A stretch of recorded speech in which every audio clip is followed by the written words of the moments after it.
11, November's latest soaking storm causing trouble from the coast to the Inland Empire. Widespread rain, flooding, and damage. Good evening, everyone. I'm Carolyn Johnson. Thankfully, that damage has not been in the form of mudslides, but a week's worth of rain proved too much for this tree on Laurel Canyon Boulevard in Studio City. We'll take you there live in just a few minutes. We told you this storm was colder. Take a look at the snow in the mountains. The drive in Fraser Park, really a whiteout. And when it rains, it's a traffic jam, often at LAX. A lot of brake lights through the Horseshoe this Thursday night.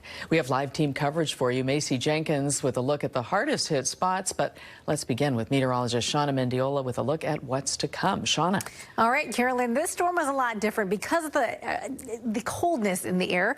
It allowed things to get a little bit stronger here tonight. And I do want to point out that we are still looking at a potential for heavier rain as we go to bed tonight. Although we had a band move through earlier today, the potential for that to happen in those overnight hours is going to be there. So we're not out of the woods yet. Now we have several warnings and watches to talk about. Now as I zoom into Orange County, there is a flash flood warning till midnight for Orange County within this box, so Westminster down through Huntington Beach. And we did get a call into our newsroom about an hour ago about heavy rain moving through and possible damage in that area. You can see that red cell pass through, and within this cell there was over an inch of rain per hour falling. It moved through quickly, but again could cause some issues out there. Now let's take a wider look. Look at all that green. These are flood advisories till 11:29 for you in Orange County overall. We'll take you to the IE about 1:33 a.m. We'll see the heavy rain possible till then.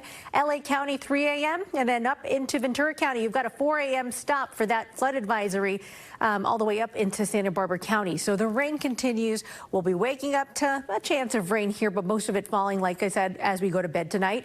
Offshore, what we're watching is the spinning area of low pressure, and this is what's bringing the instability to bring those thunderstorm chances, the heavy rain amounts, and the continued moisture here as we head to Saturday.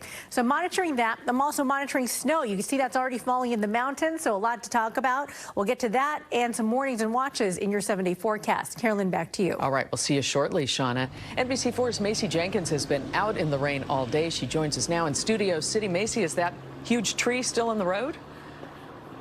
It is, Carolyn. That down tree is blocking the entire northbound lane here on Laurel Canyon Boulevard. It came down earlier today, and we saw LA City Street Services putting up traffic barriers about an hour ago, bringing traffic to just one lane in each direction.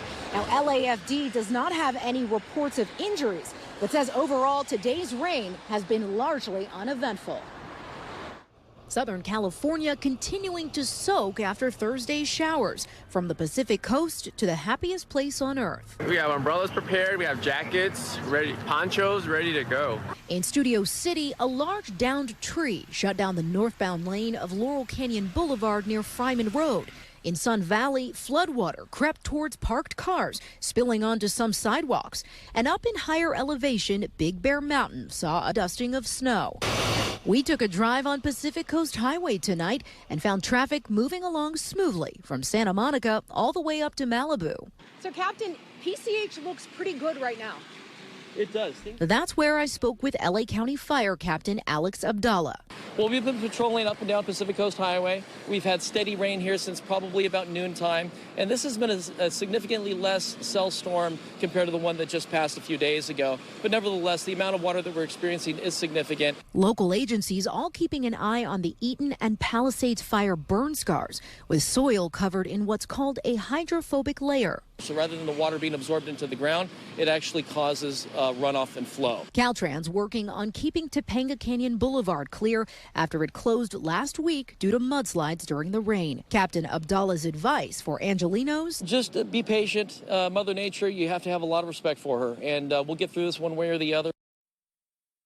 Rain is expected to continue overnight and into tomorrow, which means drivers should be prepared for a wet commute in the morning.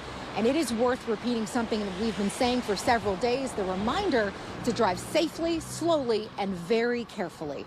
Reporting live in Studio City, Macy Jenkins, NBC4 News. I'll send it back to you, Carolyn. Okay, Macy, thank you. And if you haven't already, download the NBCLA app. You can scan the QR code right there on your screen to get access to our First Alert Radar network. You can also get customized weather alerts sent right to your phone.